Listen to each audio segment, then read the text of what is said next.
Hey kids, it's Jurassic James, and on this Jurassic James Explains, we're looking at Shringasaurus. So the actual whole name, the genus is Shringasaurus, species Indicus. Shringa is Sanskrit for horn, for obvious reasons, saurus, reptile, for obvious reasons, and Indicus means India, where it's from. So one thing to point out about this guy is that I first met this safari figure.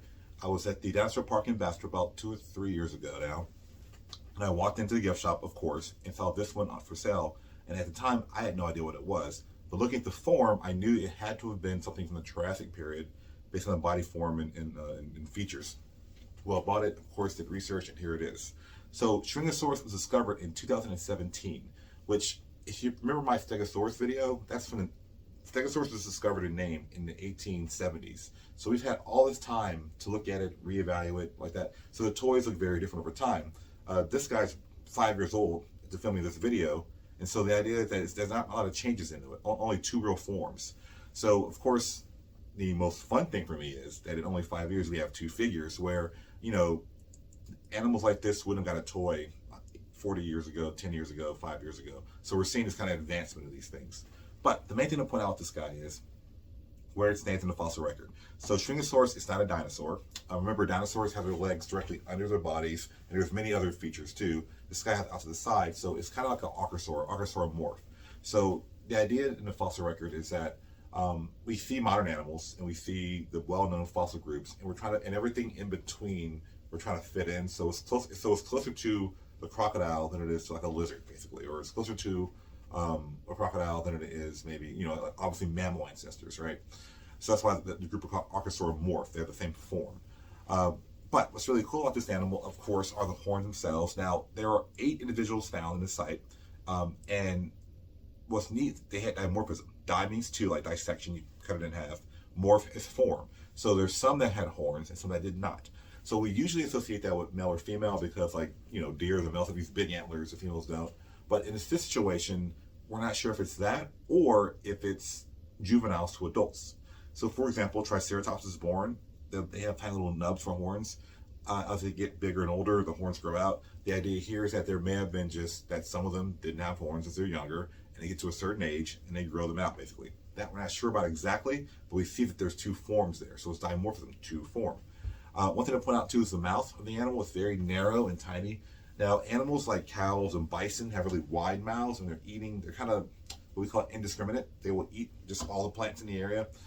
Where animals with more narrow mouths are usually browsing. So think of like a deer or an antelope. They're kind of nipping at the food they want, not just eating all the grass, right? The toes, they have 5 toes. Actually, both figures show that based on the evidence. And again, 5 is the basic setting for any tetrapod or land animal, and they lose limbs from there, but lose digits from there. Also want to point out the idea that the way it walks. Now, there are 2 interpretations. The first one was looking at the actual skeleton, and do know when you write a science paper, there's like 2 parts. The first part is like the data. It's the measurements, the locality, the age of the rock, the way that the bones align themselves, all those things. The second part is the interpretation part. So now we have our data. How does the animal look and move and fit in? So this earlier one was based on its relatives. So we say, okay, well, this kind of horizontal body plan was based on that. So the idea is, it looks like this. The second interpretation looks more like the Jurassic World figure, which I'll go to in a minute. But one thing to point out with these archosaurs too is that when we think of archosaur, you think today like crocodile. Crocodiles have a lot of these features, but crocodiles are also very specialized. The idea is that we now believe, based on many of their ancestors and great uncles and cousins, that the archosaur lineage was very upright. It was by comparison. And that modern crocs have gotten more like low because they've adapted to living in water. They're like the aquatic lifestyle. So that being said, here's the other interpretation. First and foremost, looking at the paper and the name, seeing the horns on the head, there was a comparison to the ceratopsians, the horned dinosaurs. And of course, it's the same kind of horn, the bony core attached to the skull, and it would have been a teeth or covering over it. The difference is these are not ceratopsians, they're a different thing. So in some ways, that's considered convergent evolution, that you have the same kind of feature over and over again in different groups. But then, of course, the horns look more like, in many people's opinion, the contours. They're not as long and broad as the Triceratops or its relatives. But the second interpretation of this animal is like this. It's more upright. Looking at the design, a paleo artist said, wait a minute, it's more muscular up here. There's different features. It was the largest of its group. So it's kind of like a Middle Triassic sauropod. Not that it's a sauropod, but the idea is they actually have longer arms than their legs, and they obviously walk more kind of like this, where sauropods are like this. But the idea of being the highest browser in your environment. It's about 13 feet long, but about 4 feet tall. And so you and I thought, oh, 4 feet tall is pretty short. But in the mid-Triassic, you're seeing not a lot of huge animals, a lot of tall grazing animals. So it would be a sauropod at this time. How does that work? Well, today we have elephants. They're the sauropods of our time, right? And of course giraffes, because they're tall. But anyway, so one thing to point out, I would point here with the Jurassic World figure is this one has like this really strong heel. I'm guessing that's kind of some kind of an engineering design. I would not give it these strong of legs. These are very much dinosaurian, or not even that mammal-like strength legs. It's this guy got it right. And again, I expect this one to be better because it's a safari figure. It's science-based. I expect the Jurassic World figure to be more, kid-friendly and silly. But anyway, and the Jurassic World figure, I have to point out the texture. They both have really cool skin textures, but they both have 5 digits. The tail seems a little short for this one, but in general, we're looking at this animal. It's how it looks. It's kind of upright. Now, the next point I want to make is where it fits in fossil record. So, in general, in early Permian, 280 million years ago, we have Dimetrodon, who I've talked about all the time, continually, a lot. Dimetrodon lives with a Dilophosaurus, this herbivore that it hunts sometimes, but of course it also likes to eat, let's see, the freshwater shark, Xenocanthus. It also likes to eat the hammerhead salamander, Diplocalus, and of course Euryalps, the big eye salamander. So these guys are in the early Permian. So when I talk about digging in Seymour and the Whiteside Museum, they are who we're looking for. I've actually found fossils of all of these individuals at some point in my career. Cool. That's early Permian. And then they all die out, and we have the late Permian.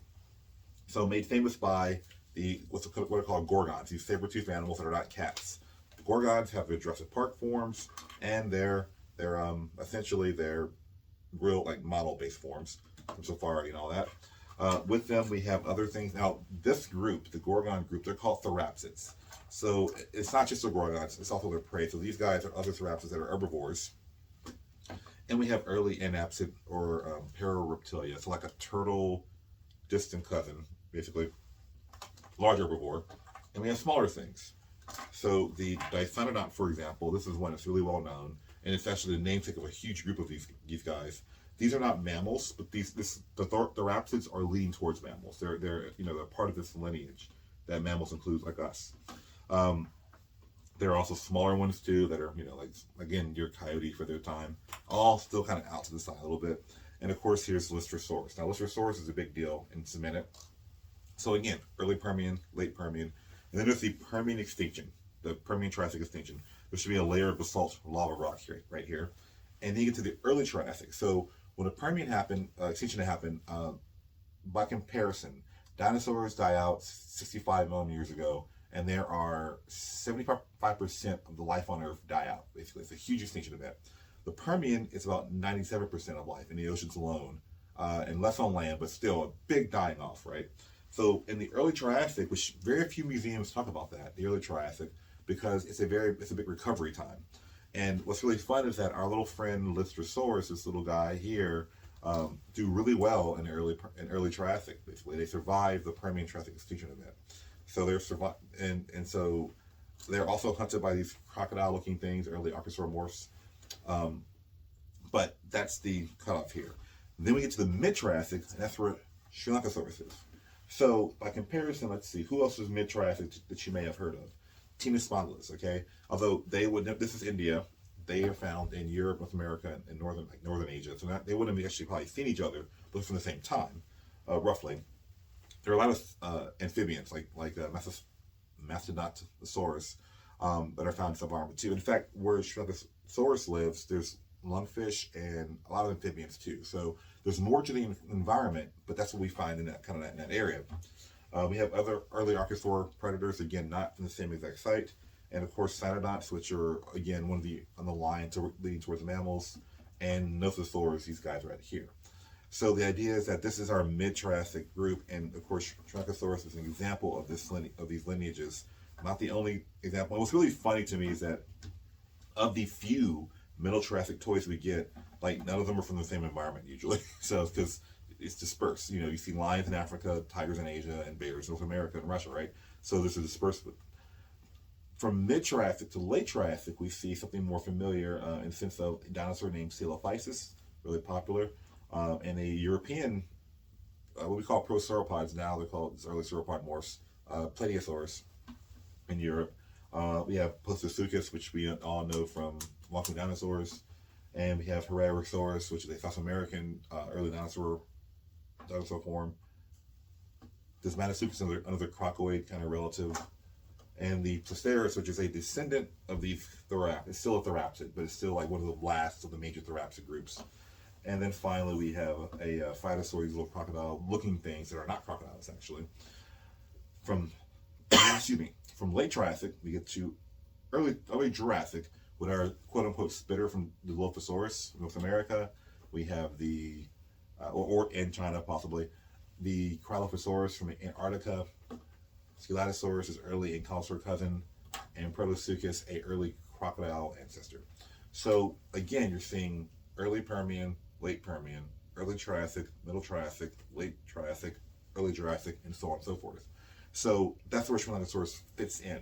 So just like we have prosauropods, which we think may have replaced this guy as far as overall diet and everything, there's just it's a part of this continual story. And by mid Triassic, you have like megalosaurs. Late Triassic, you have the big sauropods and allosaurs. Cretaceous, you have raptors and T-Rexes, so or Tyrannosaurus. So it's a continual story, and that's where. So for me, it's really fun because in Middle Triassic, I just thought it's a weird time. You know, it's like there are these reptiles that have like lizards, appears to be lizards with prehensile tails that can grab, and these like big claws for grabbing, climbing trees. Like life is rebounding from the Permian extinction, and it's trying out different things, and this is one of the trials basically. And I don't want you to, and even then, don't think of it as a failed system. In the mid-Triassic, this was a very advanced animal. It was one of the most advanced animals in the environment. It was doing exceptionally well to its environment. So that's what I'm trying to say, is that don't look at it like the Model T Ford, it's this old thing. This thing was doing exceptionally well. And again, when time shifted, conditions shifted, other things replaced it over time. Anyway, in keeping the video short, I will cut it off there. But thank you for tuning in. By all means, comment, subscribe, like, all those things. It helps me know the channel grow. Let me know what you think, pro, against it. Next week I'm doing Pentaceratops, a new dinosaur that I haven't done many ceratopsians, so there we go. That being said, I'll see you next week, guys. Thank you very much.